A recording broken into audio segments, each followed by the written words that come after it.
Hi, good morning, everybody.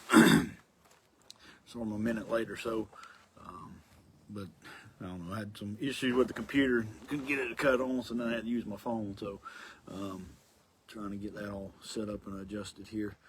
So, anyway, hopefully everybody's having a great week so far. Sorry.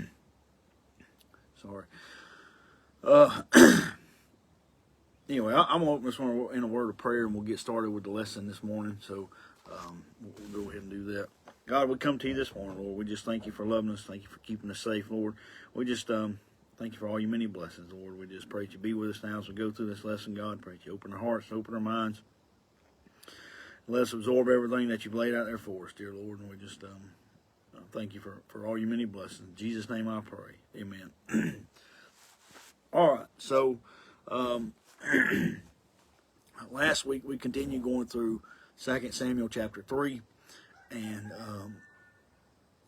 what we saw there was, of course, David had made an agreement with Abner, and then that was that Abner would go and start, promoting David throughout the land, trying to get people to come to David's side and agree for him to be king. And then whenever he does a season way, then what happens is Joab and David's army had been out fighting battles, and now they come back. They find out that Joab finds out that David had made an agreement with Abner, sent him away, and so he comes and confronts David about it, and then he goes and calls Abner back, and then he kills him and Abishai kill Abner whenever he returns, to avenge. I'm on Asahel, so yeah, I get them mixed up. Joab and Abishai avenged Asahel. So, we looked at that, and we looked at, the Avenger of Blood and why they did those things and how, that stuff, the rules with that. But one thing a big violation that Joab made was, they had set up cities of refuge, and one of those cities of refuge was Hebron, and where Abner was killed at was Hebron, so he should have been safe in that city. So we talked about that and and looked at those things, and so he was in the wrong. He had a right to avenge his brother's death, but he did it the wrong way. So of course we discussed that, and then of course David finds out. David, he was displeased with Joab, and he didn't want anybody thinking he had ordered, for Abner to be killed. So he makes that very clear, and that it wasn't his plan to do that. Because again, remember, he had made an agreement with Abner, and people saw him leave, and that's how Joab found out about it, was by word of mouth. So people knew that they'd been there, and it almost would look like David lied to him and was made an agreement with him and killed him, but that's not what happened. So anyway, and of course there are consequences to Joab and David kind of curses Joab and says, you're not going to, all your descendants are going to be affected by this. They're going to be plagued with, they're going to have some kind of issue, some kind of sickness. They're going to be a leper. They might be crippled, or die in the battle, or they're going to die hungry. He gives this whole list of stuff. Because you're doing this, it's going to bring a plague on your family, and it's going to affect them because of your actions. There are consequences to your actions, and you shouldn't have done those things. And you can go to, I think it's 2 Kings, and see, well, it could be 1 Kings, where David is handing everything over to Solomon, and he tells Solomon, don't forget Joab. Joab did these things, and I think he's just warning Joab, or warning Solomon of Joab, saying Joab is very faithful to David, and he's been faithful, but he makes some rash decisions and does some things that aren't the best. Like he kills Abner here, and then there was another guy, I think maybe Amasa was his name, but anyway, he does the same thing. Kind of, well, I don't know if it's not the same thing. But he does something similar later on when he kills somebody else. But he was faithful to David. But again, he doesn't get out of, that doesn't. There's still consequences to his actions, and that's what we see happen here. David tells Joab, you need to mourn for Abner, and along with the rest of Israel, they all go to the funeral. David goes to the funeral. Abner or Joab goes, and then the rest of Israel goes, and that's where we'll pick up today. They were at the funeral last week as well.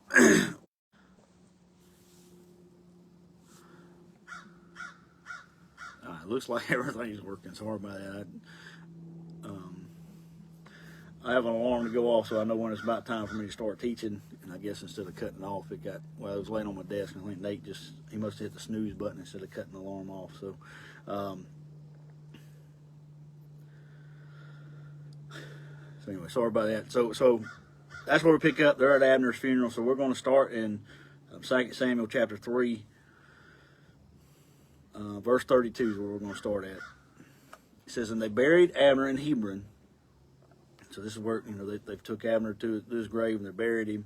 And it says, and the king lifted up his voice and wept at the grave of Abner, and all the people wept. So, they're sad. And we talked a good bit about this last week. Abner, he did some deceitful things, but as far as, helping the nation of Israel, he did fight for them, and he was a great warrior for them, which I think we'll see that a little. I don't think we've read that yet, but we'll see that in a verse in a little bit. I don't think we read it last week, but toward the end of the chapters and verse, it kind of talks about that.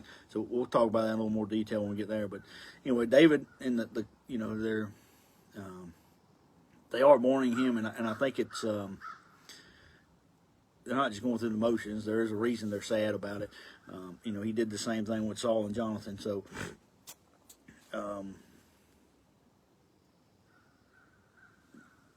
Because it is a great loss, because Abner could have been, a whole lot more, could have helped the nation of Israel a whole lot more than what he did. If so that would have been something he could have done, and had he had a change of heart, he could have helped him out and been a great blessing to him. So anyway, but David's there, the rest of Israel there, and they're crying and weeping over Abner dying. And again, I guess another thing that you see here is the distress amongst the nation. You have Joab, who is David's army, the leader of David's army. Then you have Abner, who is the leader of Saul's family's army, so Ishbosheth's army. But so they're fighting too. So you got your fellow countrymen fighting. So it should be something that you're not happy about. Anytime a civil war breaks out, it shouldn't be. We should be united as a country and be trying to help each other out, not tear each other down, and like here, it could have benefited if Abner wouldn't have died. But anyway, I think the people are sad, but just because of that. So.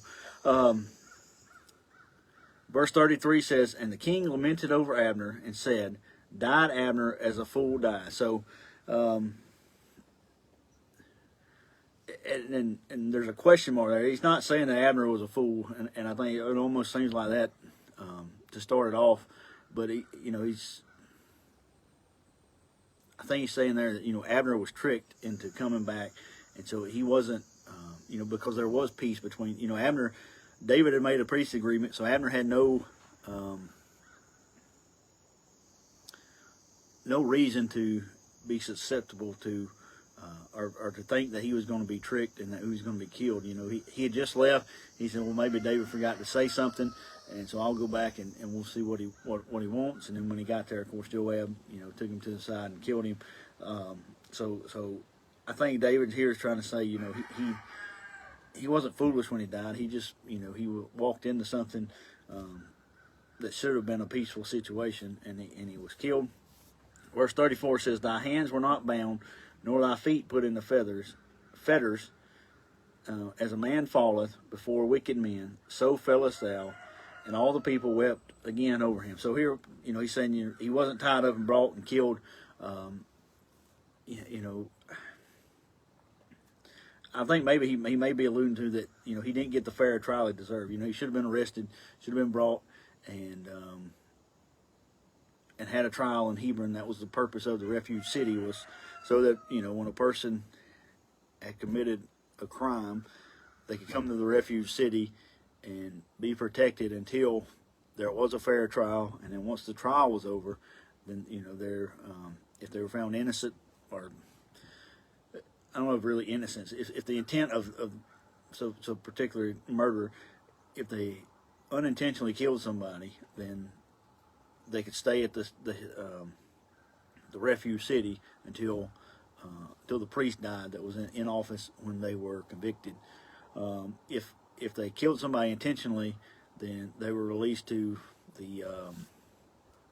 and the trial verified that, then they were released to the Avenger of Blood. So that's what should have happened. And again, we covered that last week. We went and read in Joshua and Numbers where those things were instituted. So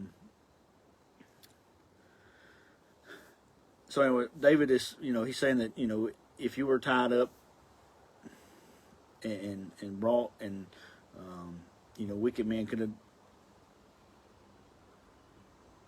mistreated, but you came and you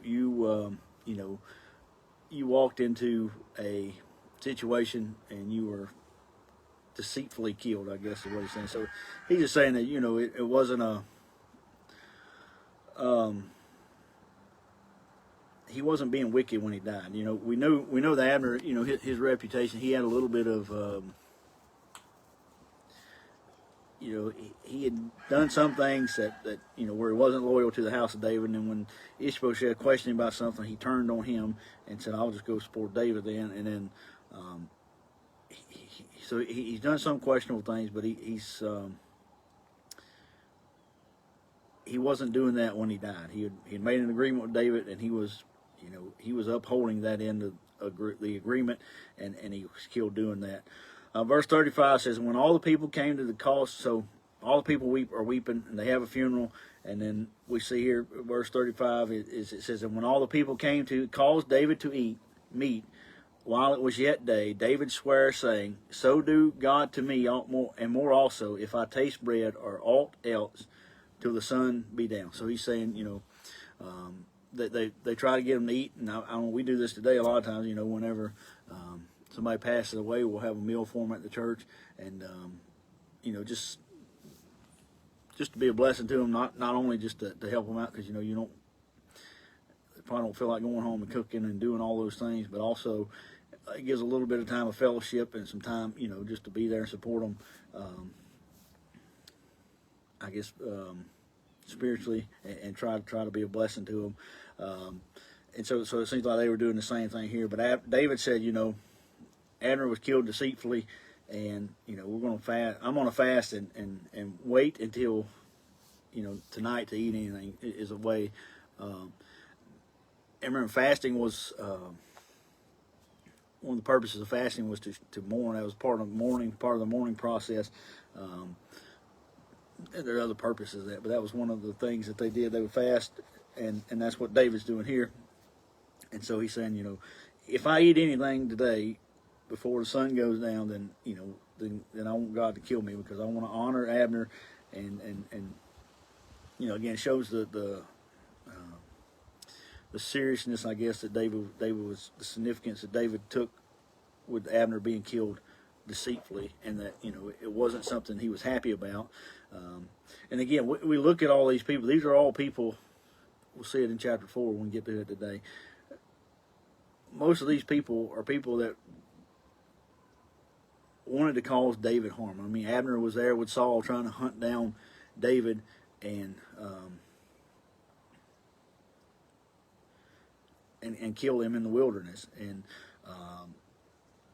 so you would think David might be happy about it, but David wasn't. And again, it was the same thing with Saul. Saul died, and then we'll see the same thing today in chapter 4 when Ishbosheth is killed. These were part of David's friends and family, and they did try to harm him, but he didn't dishonor them after that. So verse 36 says, "And all the people took notice of it, and it pleased them, as whatsoever the king did pleased all the people." So one thing right here is David was being honorable. He was being respectful to Abner, and the people realized that. They noticed it, and I believe that David was a genuine leader, and he wanted to serve his people and wanted to be there for them, and he proved this by his actions. And the thing about it is the people realized that, his actions proved that to the people, and that's what it's saying here. The people took notice of. They realized, hey, David, he's not just he's not I can't think of the word. I don't know if arrogance is the best word, but he's not just worried about himself, because if had he been worried about himself, he would have been, happy and jumping around. Hey, Abner's dead. Now I ain't got to worry about him, trying to help Ishbosheth. That'll be a great devastation to the family of Saul. Without Abner there helping them, then that'll be a blessing to us. And he's not looking at it from that perspective. He said, "Hey, we did lose a great warrior. We lost this asset we could have had," and he's mourning and he's being genuine about it, and we see that by his actions. He's not just going through the motions, I guess is the way to say it. He's genuinely mourning for Abner, and he's doing that both by weeping and we're going to see now by fasting, and we're going to see he kind of talks at the funeral, I guess is how I take it whenever, or maybe after the funeral, he's kind of addressing the people. But the people, they see it, and one thing that's important about this is, when we are leading people, I don't know if just not just being a leader, but just dealing with people, trying to help somebody, trying to talk to somebody, they're going to know if we're being genuine about it, or if we're just, trying to sometimes we do things just because it's right to do them, and maybe we don't want to do them or whatever, but, I think people they'll see through it, or sometimes we do things, because we know it's going to benefit us. It might be helping somebody now, but in the long run, there's some benefit that we're going to get out of it. And some people do things just because of the benefit they're going to get out of it down the road. And, eventually people are going to find those things out, and they're going to realize, you're not being genuine. But I think here the people see and they say, hey, David is being genuine, and you can tell that by his actions. And so my point is, people will find that. So if you're doing things for the wrong reason, people are going to realize that, and they're going to figure it out. So do things to be a blessing, be a blessing to people. Try to help them, not so you can get something out of it, but just so you can, just do something good for somebody. So, again, that, and people will realize that. So, and again, it'll be, if you're doing something just so because you're going to get something out of it, when the person finds that out, it's going to cause more harm down the road. It's going to be more, they're going to say, hey, he was just doing that to get something out of it. He wasn't really trying to help me. That's going to cause even more harm down the road. So, and even, later on, if God tries to get you to witness to that person, they're not going to listen to you because your testimony is being deceitful. So when you go to witness to them and maybe share the gospel with them, then they're going to say, I think you're just trying to get something out of this, so I'm not going to listen to you. So it has a lot of side effects, I guess, is the way to look at it. So, but the people knew, they could tell he was being genuine, and again, that's a great attribute of a great leader. So, verse 37 says, "For all the people and all Israel understood that day that it was not of the king to slay Abner, the son of Ner." So here it's saying is, okay, we realize that David didn't order Abner to be killed, and that's why we talked last week. That's one of the first things David did, was he made sure people knew, hey, I didn't command Joab to go and kill Abner. And again, I don't know if he told him it was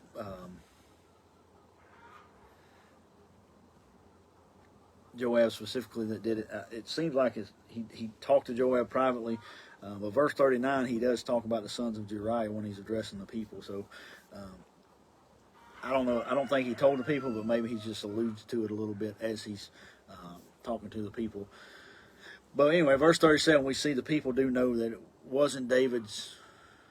David wasn't deceitful. He didn't, trick Abner just to kill him. He made an agreement with him, and his plan was to uphold that agreement and allow Abner to go and, live and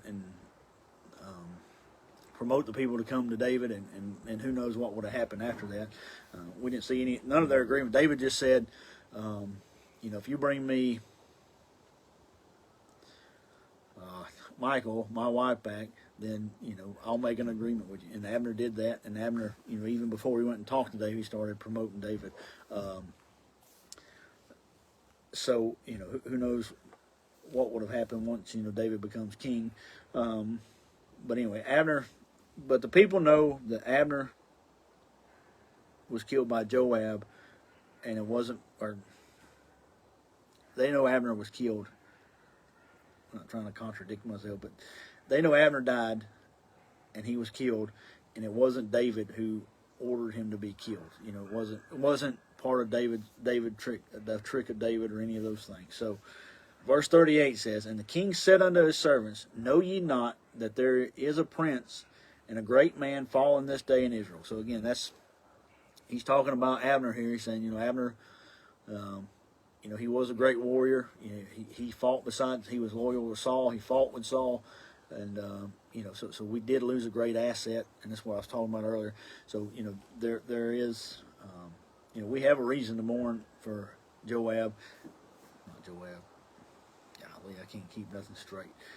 We have a reason to mourn for Abner. So, because he was a great man. So,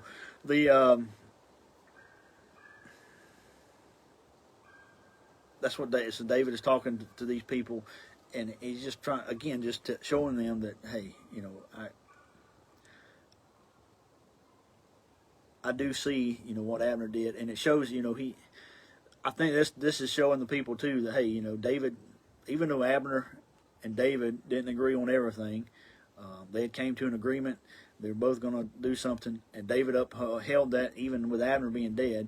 Again, he could have went out and trashed him and just said, Abner was a sorry dog, a piece of junk, and he tried to kill me over and over again, and now I'm glad he's finally dead. But that's not what he did. He saw through their disagreements there, and he's telling the people, hey, we may have disagreed, but it also shows the people, hey, if me and David, if we don't see eye to eye on something, he's not going to have me killed, but he'll still, and as long as it's not something that goes against God or against, their laws or their rules, then it's okay for them to have a disagreement. But he's showing the people, hey, even if that happens, you're not going to, I'm not going to kill you just because you disagree with me about something. So, again, just reveal more of his character to the children of Israel, and show them, that he would be a good king. So, again, I think this, this is, again, God's wisdom, I believe, working. He's probably urging David to do these things, so David does them, and again gives David favor with the people, and it's just part of God's plan to establish David as king. So, and again, we look at this stuff and say, well, David just said something at a funeral. Well, there is significance to that, and again, this, I think we talked about it before. We never know, the interactions we have, the impact that could have on somebody. Just like me, you're talking about, if you try to do something, make sure you're doing it, being genuine about it, and because, something we do today could have an impact 10, 15, 20 years from now, and we don't see those things. God knows what's going to happen, and he may put us in those situations so that he can work something, again, long time down the road, whatever his path is and will is, as long as we stay on that, he's got all these things set up for us, and we need to follow those things and do them. And again, there will be consequences if we don't. But again, we should want to honor and glorify God and do his will, and I think that's just part of David living in God's will and doing what He wants. And I mean, all this stuff works out. It's David doesn't even have to go and kill Saul's son, which we'll see in chapter 4 in just a minute, that Ishbosheth gets killed. So anyway, he addresses the people, talks about Abner. He says it's a great loss for the nation.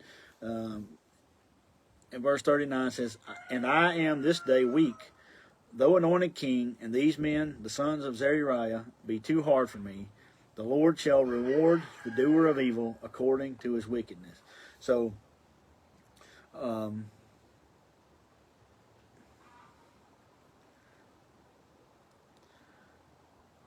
I think David is saying here is, he's anointed king of Judah right now, and though he is king, the disobedience, or I don't really know if it's disobedience, it's Joab going out on his own and doing something that wasn't commanded by the king. So he's got a general that's went out and did something that's making David look bad, and it shows, hey, your servant was disobedient, and it makes him look weaker. But he's saying that he's handled Joab, and he's saying that God will take care of Joab. He's turned him over to the Lord, and there's going to be consequences for what he did, and God will chastise him for the wickedness that he's done, and I think that's what David's saying there. So, but again, he doesn't come out and just blatantly say Joab killed Abner. So again, I don't know if he ever told the people that happened, or I'm sure the people probably eventually found it out. But he's just saying God will take care of it. It doesn't matter.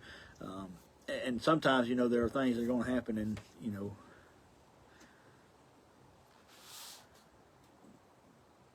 we just have to let the Lord take care of it. Sometimes I think we want to jump in and do something and say something or tell everybody something, but sometimes it's best just to just tell people God will take care of it, and we have to kind of let Him work and let Him do His job and what He's supposed to do. And again, he's when we get in there, we'll mess things up and make a bigger mess of it for ourselves. We just need to let God handle it and take care of it. So that's what we have to do. So that's the end of chapter 3. We're going to go ahead and go into chapter 4. We got a little bit of time. Chapter 4 is a short chapter. It's only 12 verses.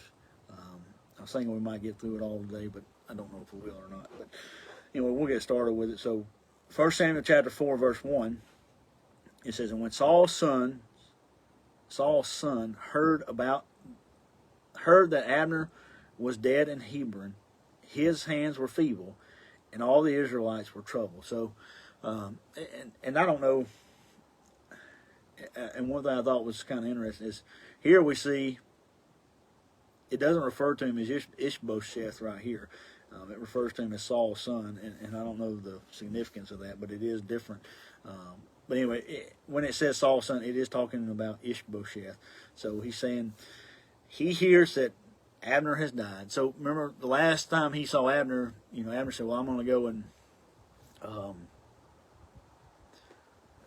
start promoting David." So because remember, Abner is the one who set Ishbosheth up as king over the other 11 tribes. So he had been a big part of Ishbosheth becoming king, Ishbosheth's reign, and I don't know how long this lasts. I think it was a very short. Well, I take that back. I think he was king for several years, because we go back and see that I think it was in chapter 1. It talks about David was in Hebron for like 5 or 7.5 years, something like that. I remember that now. But anyway, I believe that Ishbosheth had relied heavily on Abner. And now Abner is gone, so Ishbosheth's like, "Hey, I don't know what to do," like a fish out of water maybe. And he's probably thinking in his head, so Abner's dead, that really, he's the captain of the army, so now I got to find somebody to lead the army and do those things. and it's going to be devastating to us, and it's going to be, it makes him weak, and I'm sure he doesn't know what to do, and it's, and he's probably also thinking, hey, now David's killed Abner, and he knows Abner, was a great asset to me. Now David can just come and attack me and kill me, and it'll be over with. So there's a lot of things reasons why Ishbosheth would be feeble and why Ishbosheth would be worried and troubled about these things, and even the people with him, because again, David could easily come and attack them and fight them and kill them. And so he's worried about that. So, so that gives us some insight into what's happening with him.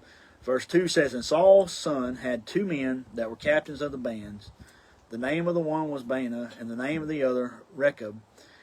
The sons of Rimmon, a Beerothite, of the children of Benjamin. For Beeroth also was reckoned to Benjamin. So,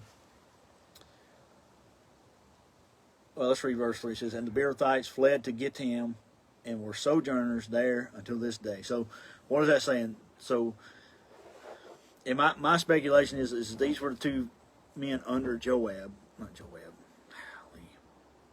the 2 men under Abner. So these would have been, they would have answered to Abner, and he would have told them what to do. So Abner was, like the general, and then we had these 2 captains underneath him, and so now, they hear that Abner is dead, and this is, let's back up. We'll talk about that in a minute. But so these 2 men, they're there. They're over the bands of the soldiers, and one important thing in these 2 verses, we'll get to a little bit more details about them in a minute, but important thing about this verse is they were from the tribe of Benjamin. They were part of the tribe of Benjamin. Who else was from the tribe of Benjamin? Saul was from the tribe of Benjamin. So what does that mean? Ishbosheth was from the tribe of Benjamin. So here it's pretty much their family, and part of their own tribe. So they should have been, united together and fighting together. But instead, we'll see these men, they do something deceitful in just a minute. And but the key out of these 2 verses is, hey, they're from the same tribe. That they should have been. Instead of wanting to do harm to Ishbosheth, these 2 men should have wanted to help him, and even being, their leaders in the army, they should have gave them even more, not just to their family, but also to their country. They should have been trying to, do what was best for both of them. So, verse 4 says, and Jonathan, Saul's son, had a son that was lame of his feet. So here we see, so we're talking about Ishbosheth, and now we have these 2 generals, and again, I don't know why this is inserted at this particular point, but maybe it's because, we see that, Jonathan had a son. Maybe these are the last 2 people who may have been able to claim the kingship after Saul's death, Ishbosheth, and then now we're going to see Saul's son Mephibosheth. But anyway, we see here is Jonathan, Saul's son, had a son. This would be David's nephew, on his wife's side, and also it would be Ishbosheth's nephew. But it says he was lame in his feet, and I think you can go later on and find out that if somebody was lame. I was reading some stuff today talking about how he wouldn't have been eligible to become king because of his being crippled, but I didn't go read that yet. But anyway, this is saying he was lame in his feet, and now we're going to see why. And most of us know Mephibosheth because in a few chapters we're going to see that David gets Mephibosheth and blesses him greatly. And again, that's a great example of Christ's love for us, because Mephibosheth is a cripple. He has nothing, no way in the world that he could benefit David at all. And we'll talk more about this when we get to that chapter. But David still said, I want you to go get him, and I want to be a blessing to him, and I want to bless him greatly. And he does, many great things for Mephibosheth, not to because of no benefit at all to him, other than he just wanted to be a blessing to him. So, again, that should be the intent of anytime we're trying to help somebody. That should be the intent, is trying to be a blessing to them, not trying to get something out of it. And David, there was nothing David. I mean, it actually cost David to help him. So, and David had to, do all kinds of stuff to help him and be a blessing to him, but he wanted to do that one because he loved Jonathan so much, and he wanted to help take care of his family. So let's read the rest of verse 4. It says, he was 5 years old when the tidings came of Saul and Jonathan out of Jezreel. So when Saul and Jonathan died, they hear about it here, and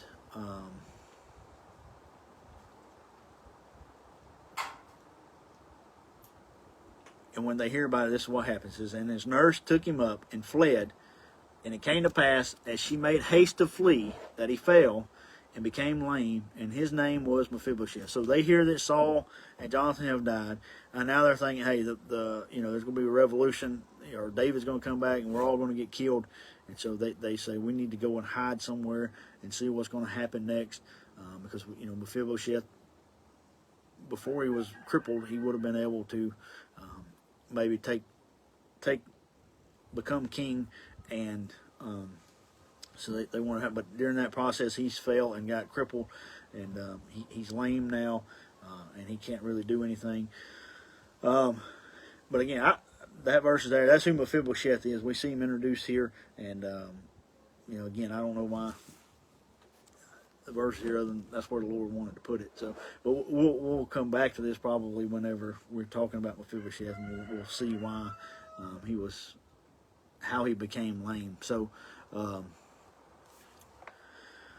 so now we go back to these two men, these two Beerothites here in verse 5. It says, and the sons of Rimmon of Beeroth, Rechab and Baanah, went and came about the heat of the day to the house of Ishbosheth, who lay on a bed at noon. So here, a couple of things we see here. Okay, so they're coming to have lunch, I guess. I don't know if they're coming to have lunch or if they're coming to get, we'll see, they're coming to get wheat. So, I don't know if they're coming there to eat, or if they're, most of the stuff, I read a few commentaries, most of them said they were coming to get wheat for their soldiers, to take back to their soldiers. So what we see is it's in the middle of the day, and what is Ishbosheth doing? He's laying in the bed at noon. So in the middle of the day, he's laying in the bed sleeping. So it's not really where he should have been, and and I don't know if this is some insight into his character. And again, I don't think we get a whole lot of information about Ishbosheth, other than he was Saul's son, and Abner came and got him, made him king, and now we see, though, it's the middle of the day, and he's laying in the bed. And I mean, we do know that when Saul and Jonathan were killed, and his other brothers, he wasn't there fighting in the battle with him, so we don't know what he was doing. But it almost seems like he wasn't a very hard worker. He was kind of lazy. If he's is what we kind of pick up through this. Slothful is what one thing I read talked about him. Said he was very slothful, and at this time his part of the kingdom is in turmoil, because they don't know what to do about Abner being dead. They don't know what's going to be happening next. So he should have been up trying to prepare and plan those things out, helping his troops figure out what to do, and he's at home in the bed. So verse 6 says, and they came thither into the midst of the house, as though they would have fetched wheat, and they smote him under the fifth rib, and Rechab and Baanah his brother escaped.